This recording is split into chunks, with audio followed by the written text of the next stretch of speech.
the entire world is going to move on chain when it comes to finance, right? We're going to start to get paid on chain, where there's going to be stables or native crypto, and then those stables would probably earn yield, through your point around like these different kinds of assets. These different tokens have different yield structures. How do you see the injection of USD1 into Aptos and into World Liberty Fi?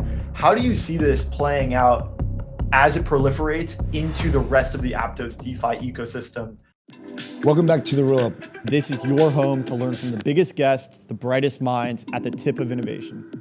Our goal is to help spread the collective knowledge of everyone in our community. We are breaking crypto out of its echo chamber and taking it to the real world. Welcome, Avery Ching, to The Roll Up TV. It is an absolute pleasure to host you here on The Roll Up. Tons of action. The plight back to America is in full force when it comes to crypto. The regulatory landscape is evolving. You guys are certainly aware of this because World Liberty Finance, USD1, very Ethereum, or excuse me, not Ethereum, very America aligned when it comes to the things that are happening on Aptos.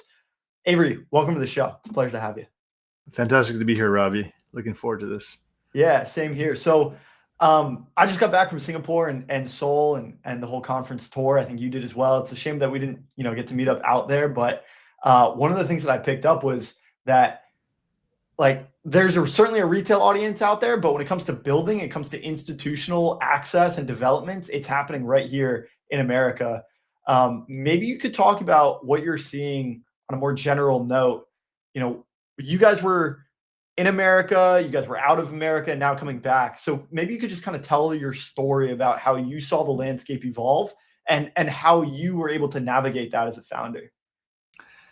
So I think the start of blockchains in America is definitely a complicated one, given the previous administration to the current one. Our story begins back actually while we were at Meta, working on the Libra project, DM project, and I think definitely ran into some pitfalls and some challenges working with the existing administration at that time, as well as the current regulatory climate. Obviously, things have changed a lot with Donald Trump taking the presidency and the crypto forward effort, and I think all the positive work coming out of the stable and genius, as well as the Clarity Act. I was very fortunate to actually participate in a hearing and a testimonial from the House Agriculture Committee on the Clarity Act, and definitely tried to promote as much as possible. And it seems like there's tremendous progress being made in this space. So we've definitely been full force and trying to be upfront in our policies, and working closely with the administration, with our partners across the space, our investors, to push forward towards responsible regulation in America, especially towards DeFi for American citizens, as well as with a clarity around how does market structure work for companies like ours that want to be based in America.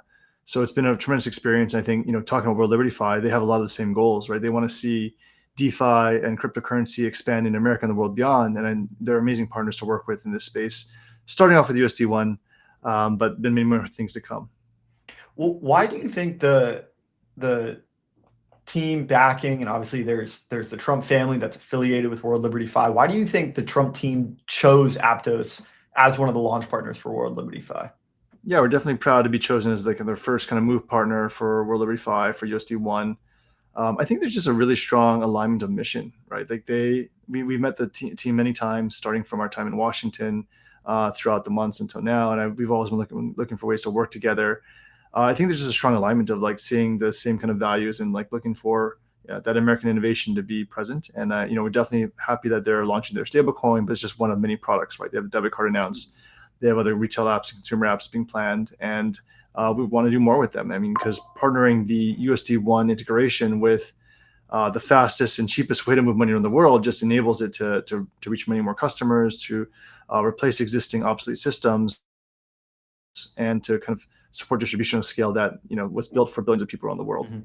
And for anyone who's unfamiliar, USD1 is the stablecoin that is born out of the World Liberty Fi ecosystem.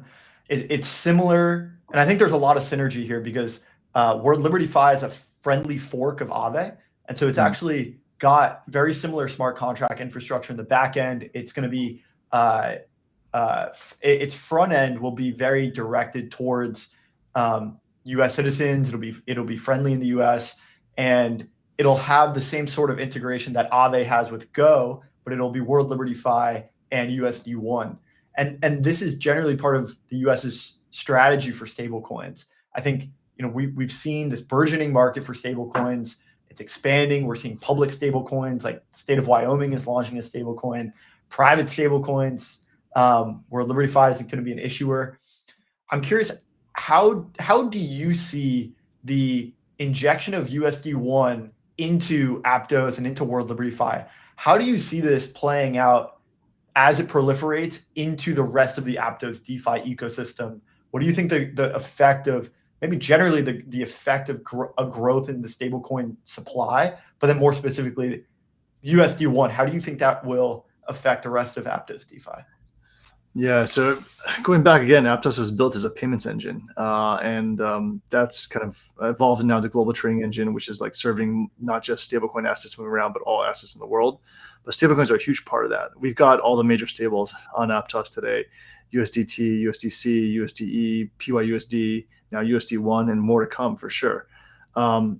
We think that there are different use cases for different stables, and so seeing like USD1 start to grow extremely rapidly. I think in a day, it like went from 0 to like 30 million of TVL, and it's going to be growing extremely rapidly, I suspect, given the high demand for the networks. And also, we've seen a strong proliferation of it into different DeFi products, Hyperion, Panora. You can today put your wallet and swap into USD1 super easily and super cheap, right? It's going to be less than half a second and cost you a hundredth of a cent, like basically free. So I think it'll grow very, very fast. But we also see that, if you look at various trends, USDT has been growing extremely fast in Aptos. We're now like number 2 by transactions, number 4 by TVL, just starting from the beginning of the year, really. And then USDC has also been growing very rapidly. I think we're the fastest growing USDC chain since their launch. And it's no surprise, stables are really meant for a blockchain that can move assets extremely quickly, extremely cheap. And a lot of that transactional volume today happens on centralized exchanges, but definitely to proliferate more towards the kind of remittance use cases and then payments use cases over time. The wait is over. The Talus testnet is live. Be part of the revolution. Join now at testnet.talus.network. Relay, low fees, lightning speed, and the power of multi-chain at your fingertips. Instant multi-chain payments. Choose any token on any chain.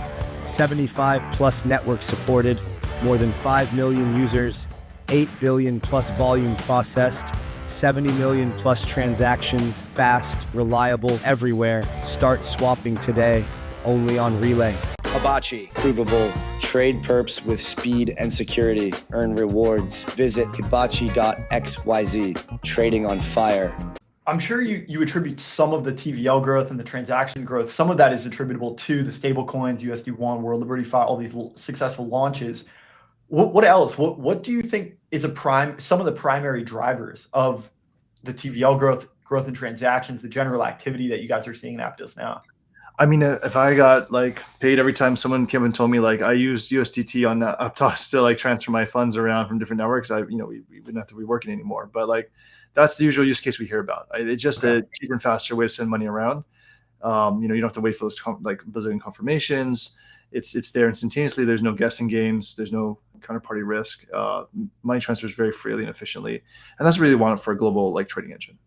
Got it. I want to circle back to something just in the early history of Aptos, being born out of the Move ecosystem, part of the Libra project at Facebook, which is still kind of this mysterious thing that kind of got shut down back then, but is now seemingly coming true in a variety of ways. If Facebook had tried to do Libra now, with the administration, the regulatory landscape, it feels like it would have gone through no questions asked. And they would have been another one of these issuers of stablecoins. And so what do you think has changed from then to now? Do you think the technology has changed? Has it been kind of on the builder ecosystem, or is it simply just the regulatory landscape?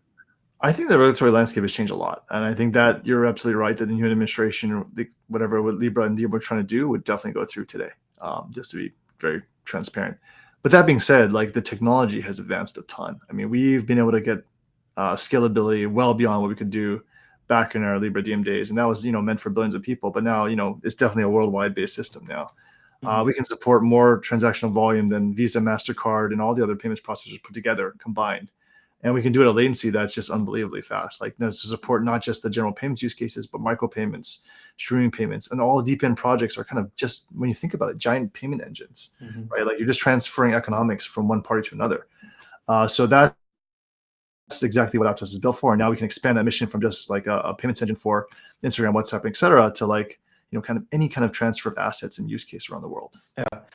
The social media companies are still extremely effective at distribution and embedding a stable coin or some sort of cryptocurrency economic function into those applications will again just explode the activity. Do you guys have a stable, or excuse me, a social media strategy? Are you building out any social financial apps on your own at Aptos? Or are you guys planning some sort of integration with any of the major social media apps?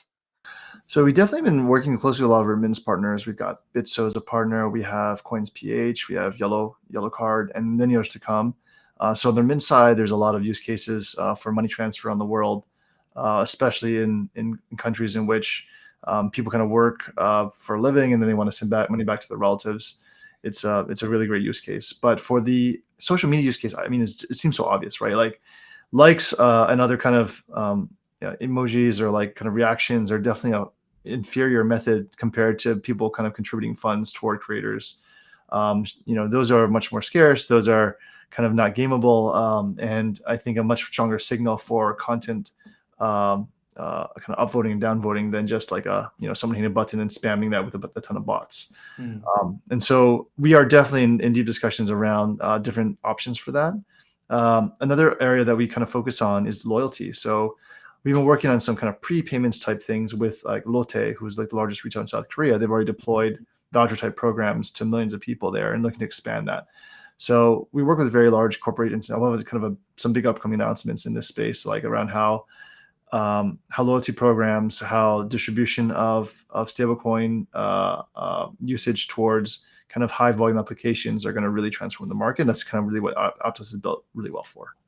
Don't front run your announcements, but is there anything you can share? Yeah. I can't front run the announcements. My marketing team will get me. Okay. All right. Well, come on again soon. We'll talk more about those when they do come out. It makes so much sense. I think you're describing loyalty programs for major retailers.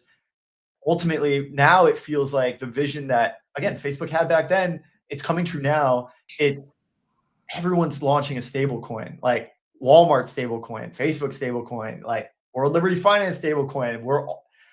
How do you think our perception of money and finance is going to adapt once we have all of these different stablecoins in the back end? Those who maybe don't see the back end, they're going to have this idea of fungibility. It's all just going to be considered dollars. But can you just talk a bit more about how loyalty programs and company issued stablecoins might look similar, might work together to sort of adapt this landscape? We definitely see a lot of people thinking about loyalty programs in relationship to kind of being able to transfer value into stablecoins and stable kind of fiat, right? Like, so it's not dissimilar today. Like if I get a certain amount of points on my Chase Sapphire card, I might be able to transfer that to like $100, in real fiat, right? So I think those are kind of the natural synergies between those two products. But I think of loyalty points as also just like a very cheaper form of currency and one that's more regulatory compliant.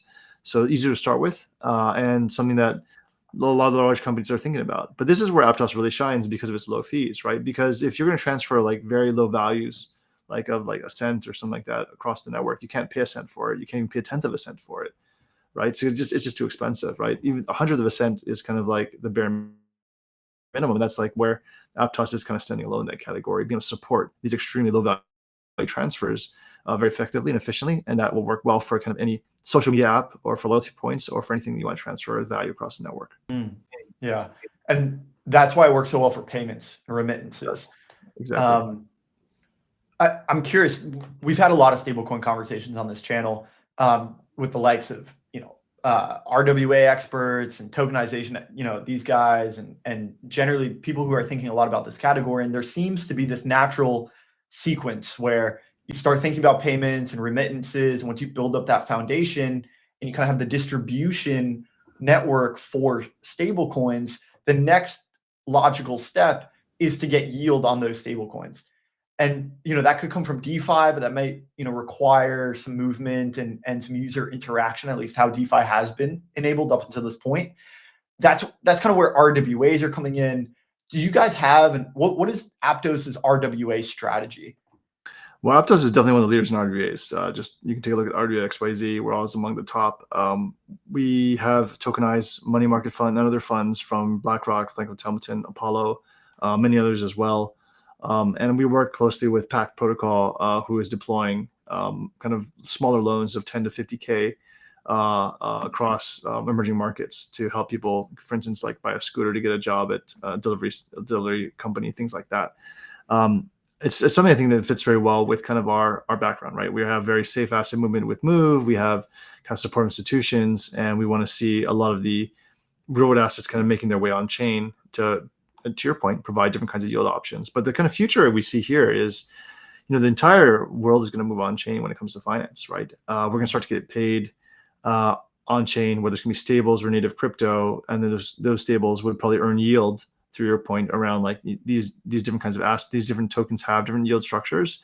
Some of them a bit more risky, some of them a bit less risky, and those will be automatically earning yield when we get our paychecks. And then you'll see the kind of world in transition to loans and to credit, and then to kind of offboarding into the fiat world with credit cards, and then ideally toward investment, right? Like that's why we're building out like a really powerful exchange technology to support people to invest in different kinds of assets, crypto, non-crypto assets, as well as composites of these assets, using AI bots and others to kind of generate their portfolio construction that matches their risk tolerance and their desires, right? So that seems like the clear future, and I think that's exactly what we're building towards. Let me just give you some data for all the haters out there that might be questioning, RWA like what is Aptos doing in RWAs? Like these numbers actually speak for themselves. Almost $1 billion of tether on Aptos. And so that's obviously kind of top line stablecoin numbers that are going to end up flowing into several of these into these instruments. Berkeley Square emerging markets portfolio, number 1 has 160 million. Number 2 has 190 million. So and then there's an NPA portfolio that has another 100 million. When it comes to the scale of RWAs and generally the progression of off-chain finance meeting on-chain finance, and generally these things just becoming finance, how do you like close this loop? What do you see as a potential? Where are we at now, and where are we going? We're obviously growing very fast. I think Aptos is pretty much the fastest growing network when it comes to our RWAs and stablecoins, kind of moving to network as quickly as possible. We've been very pleased with our trajectory. And with all these new stables like World WFIs, UST1 being selected, but as their move chain to start with, like we're very, very excited obviously about that. But the future, of course, is trillions on chain. Like that's a real number. We see the kind of money movement that happens across today's fiat currencies, across banking systems. That's got to move on chain at some point.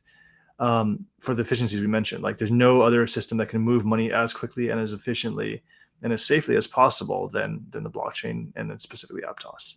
The future runs on intelligence, creativity, engineering, health, money, productivity. AI promised utopia, but delivered only hype, black box models, and zero accountability. With tons of tools claiming to be the best, how do you know what's real? Introducing Recall Find. Top models ranked by transparent reputation from researchers, users, and developers. Test AI skills, curate favorites, and compete to see what works. Don't guess what's good, recall it. Blockchain shortcuts, templates, and widgets launch without friction for builders by builders. Visit enso.build. And where are you focusing now? Is it focusing on RWAs, payments, remittances? Is there kind of a root of this industry that you're focusing on, and from that kind of grows out these other sectors? What are you mainly focused on these days at Aptos? Great question. So we kind of have two major focuses. So first, we're building a global trading engine. Again, talking about our mission, we kind of expanded from a payments network to this like trading of all assets. And of course, Stable is the largest RWA today, but it is not the only RWA. And we see a lot more coming on board through these kind of private credit, through money market funds, through many other issuances. We're starting to see tokenization of other assets. Real estate assets are on top of Aptos as well.